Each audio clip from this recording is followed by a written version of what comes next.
The auditorium was designed to inspire awe. It succeeded, mostly because it was the size of a small moon and filled with cadets who looked like they'd stepped out of a fever dream after eating bad sushi. Kayla Briggs stood among them, wearing her brand-new academy uniform and the expression of someone who'd accidentally wandered into the wrong building but was too polite to leave. Commandant Vokresh took the stage.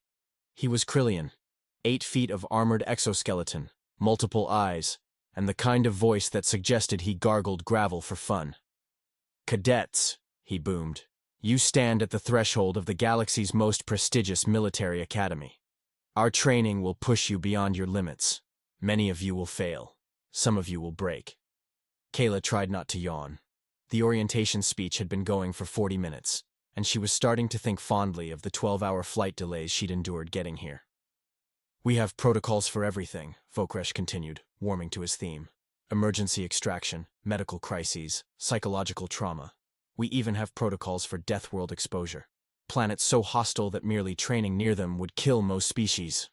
Kayla's hand went up. Vokresh paused mid-gesture, 3 of his eyes swiveling to focus on her. "Yes, Cadet. Briggs, sir. Quick question. Is Earth on that list?" The auditorium went quiet. Like vacuum of space quiet. Vokresh's expression, if you could call it that, suggested he'd just been asked to divide by 0. Let me check." He gestured to a holographic display. The computer's response was immediate and enthusiastic. Red lights began flashing. Somewhere, a siren started wailing. Alert. Class-15. Deathworld detected origin. Sol 3. Designation. Earth. Quarantine protocols activated medical teams to Station 7. Psychological support required. "Huh," Kayla said, watching the chaos with mild interest. "Yeah, that tracks." 3 alien cadets in her immediate vicinity collapsed. One just straight up fainted. Another started hyperventilating, or whatever the equivalent was for a species that breathed methane. A third made a noise that the translation software rendered as existential screaming. Medical drones swarmed in, their lights adding to the general disco apocalypse vibe the auditorium now had going on. "You're from Earth?" Vokresh's voice had gone up an octave. On a being his size, that was impressive, and slightly terrifying. "Born and raised," Kayla confirmed cheerfully. "Grew up in Australia, actually. Nice place, bit hot, but you get used to it." A Plixie cadet nearby made a choking sound. The medical drone attending them increased its sedative output. Dean Thexel's office was clearly designed for someone who enjoyed the finer things in life. Imported furniture, mood lighting, and a liquor cabinet that suggested she needed it for professional reasons. Right now, she was raiding that cabinet with the dedication of someone who'd just had their worldview shattered.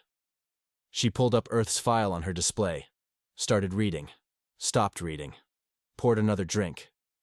"Let me get this straight," she said, all 4 of her eyes focusing independently on Kayla, who sat across from her looking perfectly relaxed. "Your homeworld has predators that hunt in coordinated packs?" "Oh yeah. Wolves, lions, orcas, though the orcas are in the ocean, so less of a daily concern. Weather systems that can level entire cities. Hurricanes, tornadoes, tsunamis." Kayla ticked them off on her fingers. "Cyclones if you're being specific about the Pacific ones. Venomous fauna that can kill within minutes? Depends on the spider, really. Box jellyfish are faster, but you don't usually run into those unless you're swimming. Oh, and there's this octopus. And tectonic instability?" Thexel's voice had reached a pitch that suggested her vocal cords were filing for divorce. "Earthquakes, volcanic eruptions, the usual." Kayla shrugged. "We had to watch for drop bears when hiking, and crocodiles near the water.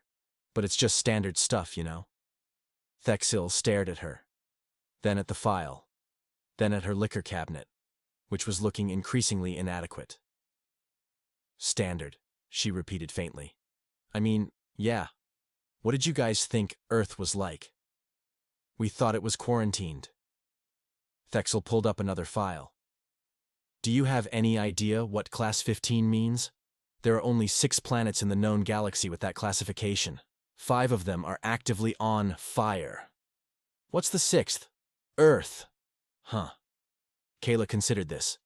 To be fair, parts of Australia were on fire when I left. But that was just the regular bushfire season. Thexel made a sound like a deflating balloon. The dean pulled herself together with visible effort. Cadet Briggs, I need to understand something. How did your species survive? Long enough to develop spaceflight? Sunscreen, Kayla said seriously. And spite, mostly. Thexel reached for the bottle again. The Academy's faculty lounge had never been this full, or this panicked. Instructors from 17 different species crowded around the central holo display, arguing in at least 9 languages. She's clearly a hardened warrior, insisted Instructor Krell, a Velkarian with more scars than sense. Did you see her posture? Relaxed, but ready. That's combat training. She's traumatized, countered Professor Yilin, whose expertise in psychology was about to be severely tested. Classic disassociation from childhood horror. She's describing nightmare scenarios as standard. Maybe humans have different pain receptors? Suggested someone from the back. Maybe they're all insane, offered another voice. Commandant Vokresh called for order, which took several minutes and the threat of expelling everyone to the recycling deck. Whatever the explanation, we have a duty to this cadet. She's been assigned to the remedial recovery program. The what? Kayla appeared in the doorway, looking confused. Is that punishment for something?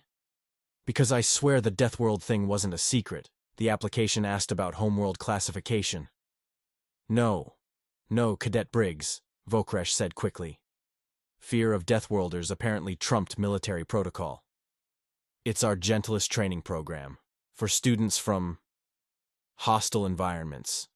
We want to ensure you have proper support as you recover from... Recover from what? Your childhood? Kayla blinked. My childhood was great. Beach days, camping trips, learned to surf when I was 6. 7 instructors simultaneously pulled up translation software, certain something was getting lost in conversion. And then there was that time we went hiking in the outback. Gorgeous country. Saw some snakes. Nearly stepped on a redback. Redback? Yilin had pulled up Earth's fauna database. That's a lethal arachnid. Well, yeah, but I was wearing boots. The room went silent. Boots, Krell repeated slowly. Your defense against lethal predators was boots. Good boots, Kayla clarified. Steel-toed. Vokresh looked like he was calculating the distance to the nearest escape pod. Cadet Briggs, he said carefully. This recovery program is mandatory for all Class-15 survivors. You'll begin tomorrow. Okay, cool. Kayla brightened. Oh, one thing though. Should I mention I also did a semester in Alaska, study abroad program? Really beautiful up there, even with the bears. Bears, Thexel said faintly. Grizzlies mostly. Couple of polar bears up north, but we stayed away from those. They're aggressive. As opposed to the friendly bears? Someone whispered. Well, black bears usually run away if you make noise. That's when the emergency council meeting was called.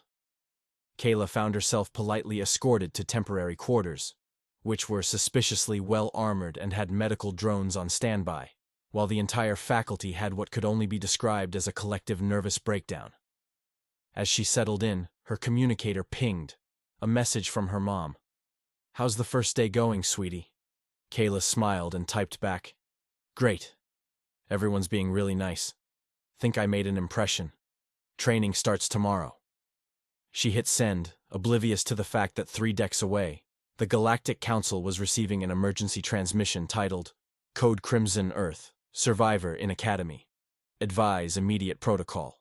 Update. Possibly advise prayer. Outside her window, the Academy's lights twinkled against the darkness of space. Beautiful, really. Reminded her of camping under the stars back home before the dingo incident. The remedial recovery program turned out to be exactly as patronizing as it sounded. Kayla stood in Environmental Chamber 7, watching other cadets shuffle in wearing what could only be described as spacesuits designed by someone who'd never met anyone with claustrophobia. Full environmental protection, triple-sealed helmets, cooling units that hummed like dying refrigerators. She was wearing her standard uniform, short sleeves, no helmet. The chamber's display showed the settings, Temperature 40 degrees Celsius, humidity 95%, atmospheric pressure 1.4 times standard. This is like summer back home, Kayla said, loud enough to be heard through the helmets. Can we add some UV? I'm getting pale. The instructor, a small plixie named Instructor Wex, who probably weighed less than Kayla's backpack, made a strangled sound through the chamber's speakers. Cadet Briggs, this is a survival exercise. We're simulating conditions that are barely compatible with life. It's just humid. Kayla stretched her arms, enjoying the warmth. Reminds me of Queensland in January, though it's missing that wet feeling when you walk outside and instantly regret existence. That's what we're simulating, Wex said weakly. Oh. Well, you're pretty close then. Could use more bugs, though. Big ones. Maybe some that bite? 3 cadets immediately requested extraction. Dr. Wellness had dedicated his life to understanding extreme survival adaptations. He'd studied species that could survive vacuum exposure, beings that metabolized radiation, creatures that considered magma refreshing. Nothing had prepared him for humans. Let me understand this correctly, he said, antennae quivering as he reviewed Kayla's biometric data. You're not using any pain suppression techniques? No meditation? No chemical assistance? No mental conditioning? Nope. Kayla sat on the examination table, swinging her legs. Should I be? Your pain tolerance is? Wellness consulted his instruments again, certain they were malfunctioning. It's reading at levels we only see in species with distributed nervous systems or no nerve endings at all. Huh. Kayla considered this. I mean, I got stung by jellyfish a few times as a kid. Built character. Wellness's assistant started taking frantic notes. Jellyfish, Wellness repeated, pulling up Earth's marine life database. He immediately regretted it. These are venomous, some are lethal, and you were stung multiple times? Just bluebottles mostly. Stung like hell, though. Kayla smiled at the memory. Dad said it was good for building resilience.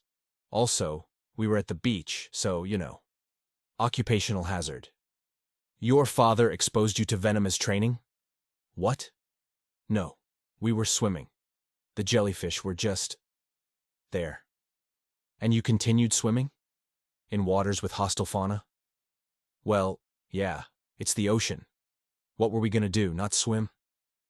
Wellness's assistant had filled 3 pages of notes, all of which basically said, incomprehensible. Further study required. Possibly evolved from nightmares. Doctor, the assistant whispered, I think Earth might be a penal colony, where they send their criminals to suffer. Then why, Wellness whispered back, is she smiling? The obstacle course was the Academy's pride and joy. 2 kilometers of carefully designed hell that tested strength, endurance, strategy, and the will to live. The record completion time was 34 minutes, held by a Drax warrior whose species had 8 limbs and could breathe toxic fumes. Most cadets didn't finish at all. Kayla stood at the starting line with 7 other recovery program participants. They looked terrified. She looked mildly interested, like someone about to try a new restaurant that had mixed reviews. This course, Instructor Krell announced, will push you to your absolute limits. The goal is not completion, it's understanding your boundaries. Knowing when to surrender is a crucial survival skill. Cool, when do we start? Kayla asked. Krell blinked, all 4 of his eyes. I'm still explaining. Right, sorry, continue. The course began. Checkpoint 1, the gravity wall. A vertical climb under 1.8 times gravity. 3 cadets made it. Kayla practically jogged up it, using a technique she'd apparently learned rock climbing in the Blue Mountains, though this is way easier because the handholds don't crumble. Checkpoint 2, the caustic pool, swimming through mildly acidic water. 2 cadets made it, both wearing protective gear. Kayla dove in wearing her uniform, surfaced on the other side, and wrung out her shirt. Bit chlorine-y, reminds me of public pools. Checkpoint 3, the pressure tunnel, crawling through a confined space under high atmospheric pressure.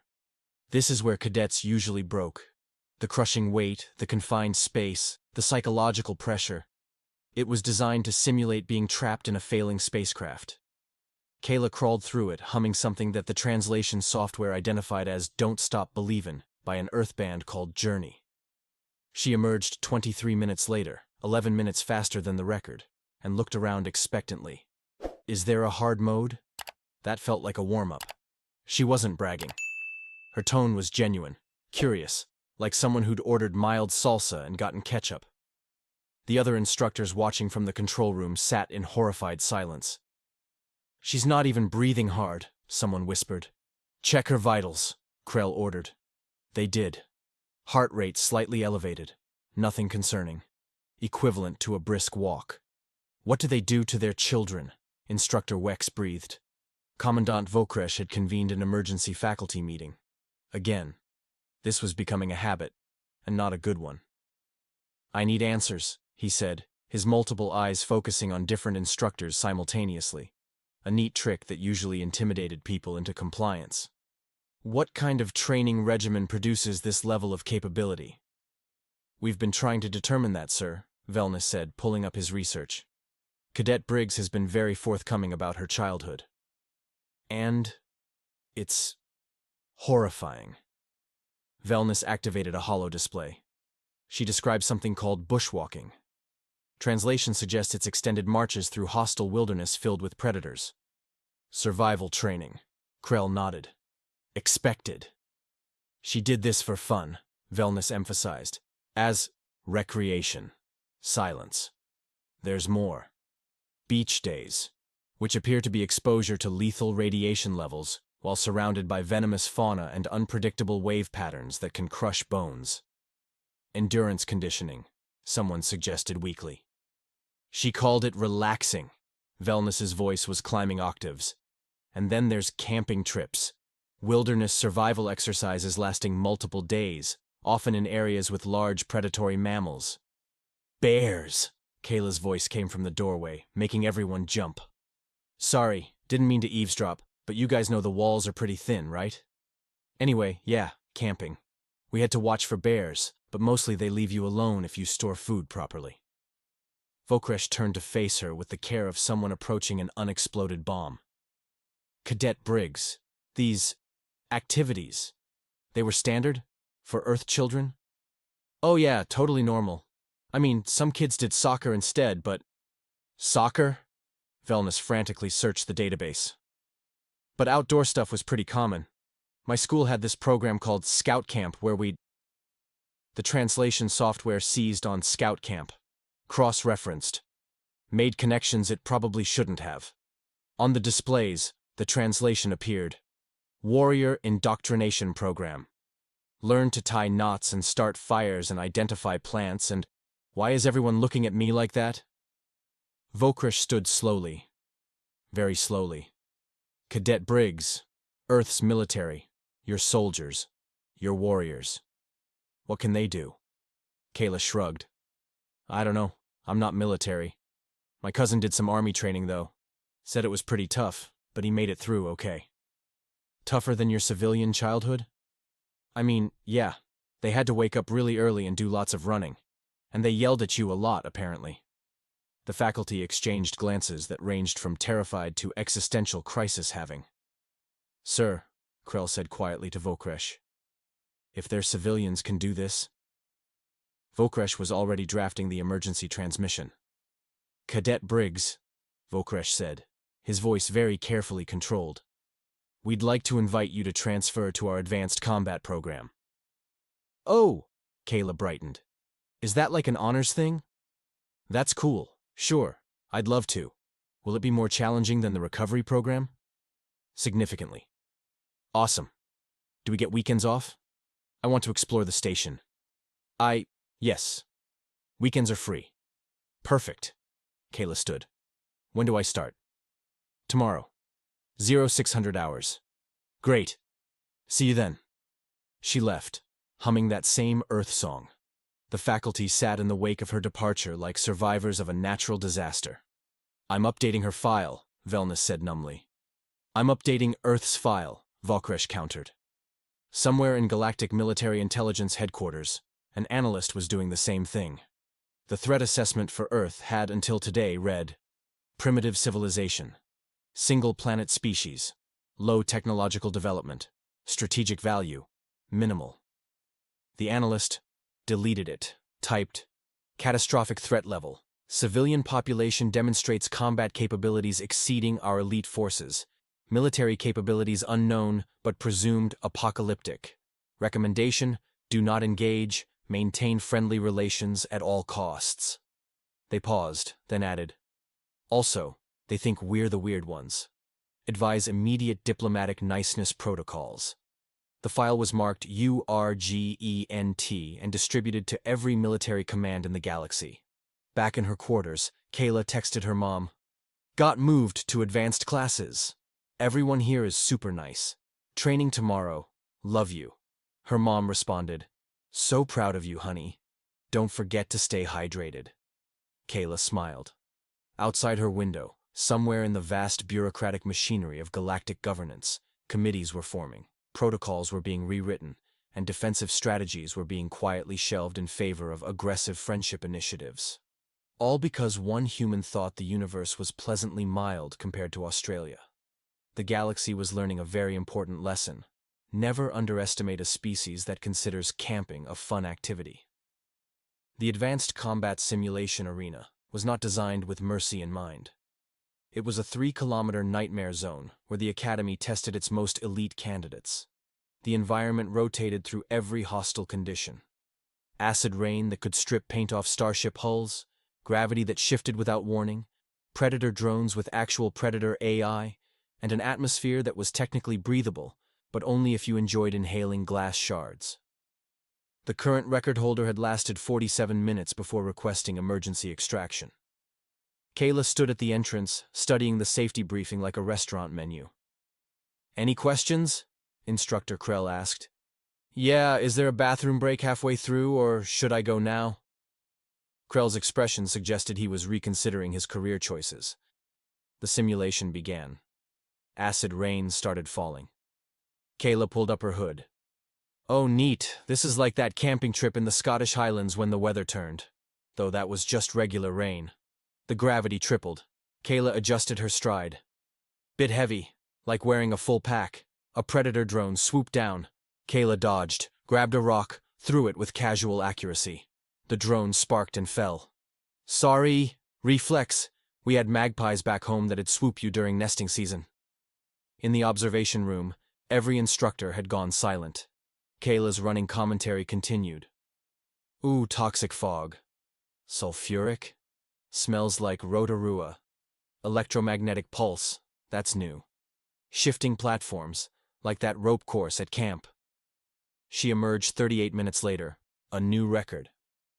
That was great. When's the next session? The medical emergency happened during routine drills. A training blade caught Kayla's arm. A scratch, maybe 3 centimeters. Barely bleeding. 6 medical personnel swarmed in with trauma pods and regeneration chambers. Whoa! It's just a scratch. Cadet Briggs, please lie down, Dr. Celix urged. We need to assess the damage before shock sets in. Shock? For this? I've had worse from my cat. The medical team froze. Your cat? Yeah, Mr. Whiskers.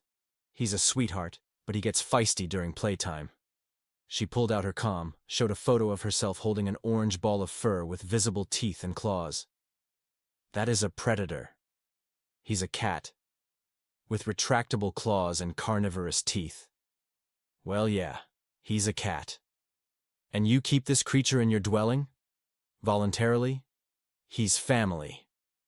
Sure, he knocked over the Christmas tree twice and brought in a rabbit, but 3 medical staff submitted immediate resignations. Dr. Celix sat down heavily. You coexist with predatory fauna. For companionship. Dogs are predators too. Used to have a German shepherd. Great dog. Bit the mailman once. Please stop talking. The Galactic Council's emergency session convened in a secure chamber. Representatives from 200 species reviewed data with expressions ranging from disbelief to existential dread. We are here to address the Earth problem, Council Chair Drex announced. Earth is a secret military training installation, declared General Koth. The perfect soldier factory. No, countered Professor Yilix. They adapted to survive impossible conditions. They're hiding their true nature, suggested Ambassador Threen. Strategic deception. They don't realize they're terrifying, Drex said wearily. She thinks we're unusual. Every normal Earth childhood activity read like a military training manual. Scout camp, beach days, family pets. What's their mortality rate? Surprisingly low, despite predators, natural disasters, disease, and something called Florida. What's Florida? We're not sure. Translation keeps glitching. The Academy decided to find Kayla's limits. Extreme cold, -60 degrees Celsius. She lasted 3 hours. Bit chilly, like winter in Canada. Extreme heat, 80 degrees Celsius, 4 hours. Dry heat, not like the proper humid heat of home. High G training, 3.5 times gravity. She did push-ups. Barely feeling it.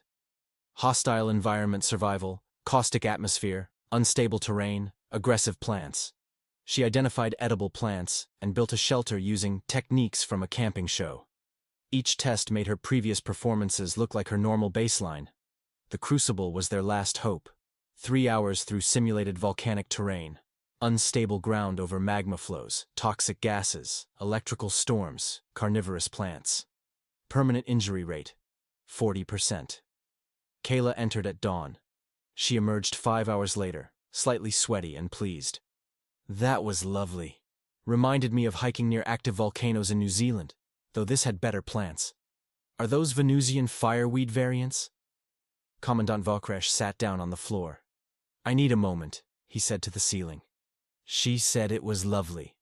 The Crucible. Lovely. Yes, sir.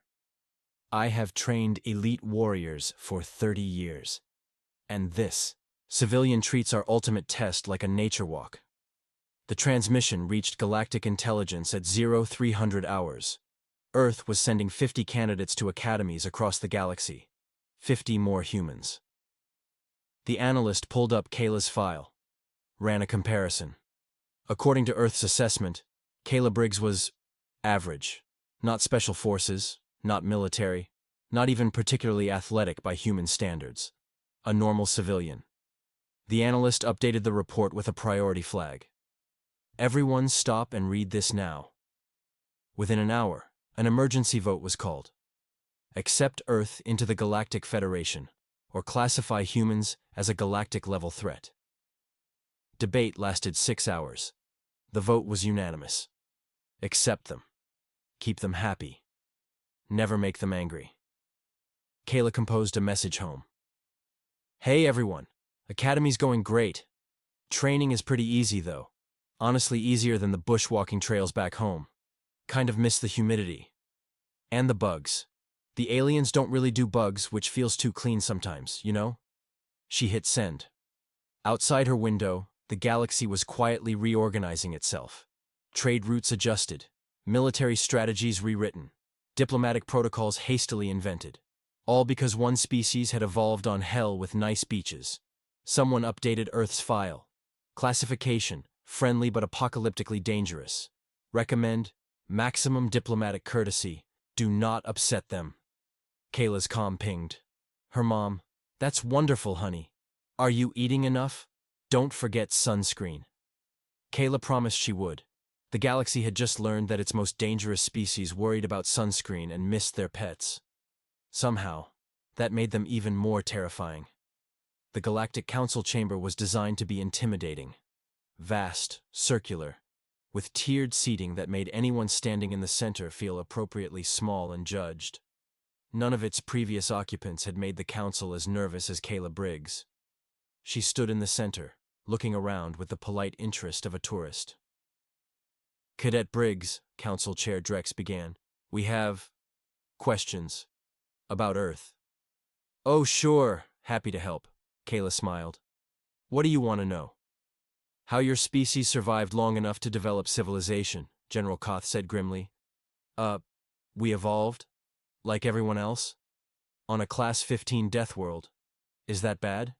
It's the highest classification, Professor Yilix interjected. Reserved for planets where survival is theoretically impossible. Huh. I mean, Earth's got some challenges. Climate change is pretty rough. Temperatures are getting more extreme. Weather patterns destabilizing. Multiple species checked their translation software. And there's natural disasters. Earthquakes, volcanoes, tsunamis, hurricanes, tornadoes, floods, droughts, wildfires. Stop. Ambassador Threen held up a hand. You're describing apocalyptic conditions. What? No, that's just Tuesday. Silence. And the wildlife? Dr. Velness prompted weakly. Australia's got some fun stuff. We have spiders that can kill you, snakes that can kill you, jellyfish that can kill you, octopi that can kill you, even a snail that can kill you. A snail? Cone snail. Tiny thing. Super venomous. Pretty, though. And you just live there? Drex's voice had gone hollow. Your planet is actively trying to kill you and you just live there? Kayla blinked. Well, yeah. Where else would we go? The question hung in the air like a confession of madness. The realization spread through the galactic community like a virus. Earth wasn't a military installation. It wasn't a secret training facility. It was just a horrifically lethal planet. And humans thought it was normal. Dr. Velness published his paper within a week. Humans, when your homeworld is the training ground. It won 3 awards and became required reading at every military academy. The abstract read, Earth organisms demonstrate survival adaptations, not through deliberate training, but through environmental exposure. What they consider childhood would be classified as advanced military conditioning by 98% of known species. They are not warriors. They are simply the only thing that survived. The Galactic Federation formally accepted Earth with new protocols being frantically written in the background. New Academy Directive 1.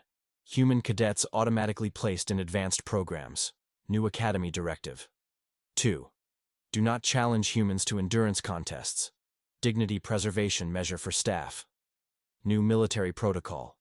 Earth classified as do not invade under any circumstances. New diplomatic guideline. Humans consider their planet nice.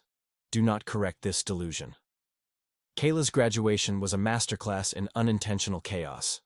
Thank you to the Academy for this opportunity, she said from the podium, wearing her honors sash. I've learned so much, made amazing friends, and really pushed myself. The audience watched with bomb disposal attention. I do miss home, though, the real weather. Nothing here has quite the same feeling as a good storm. Several species stiffened. There was this hurricane when I was 16. Category 4, pretty standard stuff. And we all hunkered down at home with snacks and board games. Lost power for a few days, but it was kind of fun, like camping indoors. 3 diplomatic delegations filed updated protocols. A Plixie ambassador quietly fainted. The diplomatic assignment was either brilliant or catastrophically misguided. Kayla's first seminar, Human Domestic Practices. She pulled up a photo of her family's German shepherd. This is Duke. He's a good boy. A thorian made a noise like a deflating balloon. Duke is a domestic canine. We've been breeding them for thousands of years. That is a wolf. No, he's a dog. They did evolve from wolves. You domesticated wolves. Thousands of years ago. Now they're family. Duke sleeps on my bed. 3 ambassadors fainted. He's very cuddly. Loves belly rubs. The seminar was canceled.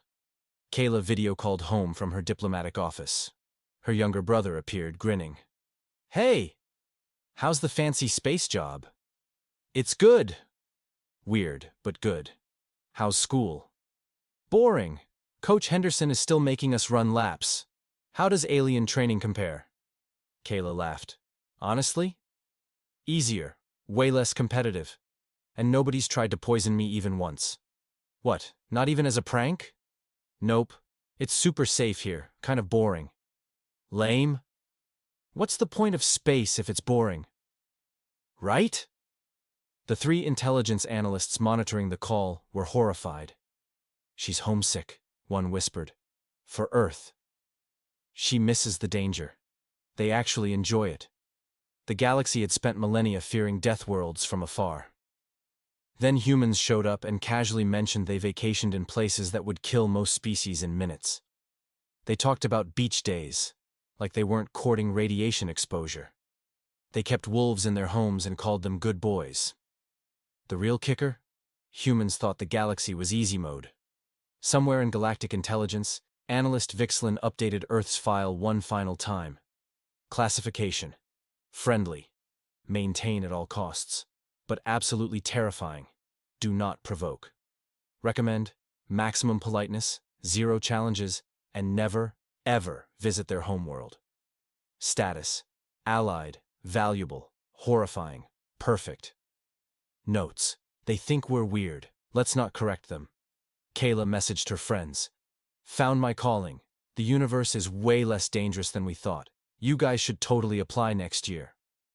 She settled in to watch a documentary about Earth's oceans that had become the galaxy's most popular horror film.